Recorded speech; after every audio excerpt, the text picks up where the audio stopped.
Hey, it's Jason at Hard Money Bankers with your Private Money Minute. Do you really understand the values of the properties that you're buying? Do you really know the values of them? The current as is value, as well as the exit price value, or the after repair value if it's a flip. Don't rely on real estate agents. Don't rely on appraisers. Don't rely on partners. Don't rely on your lenders. Rely on yourself. You're the one with the economic interest in the building, in the property, in the house. You need to make sure you know it.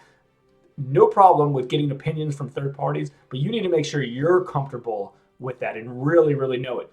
Jump on MLS, learn the areas, drive the areas, get involved in the areas, and really, really know what the value of the property is today and what the value of the property is going to be tomorrow. Doesn't matter if it's a rental, doesn't matter if it's a flip. You need to understand the value. It's not that hard, but you do have to spend time. You got to go all in and really understand. A lot of us have got lucky over the years because the market's gone up and the values have increased, but that's not always going to happen. So make sure you understand the value of your deal.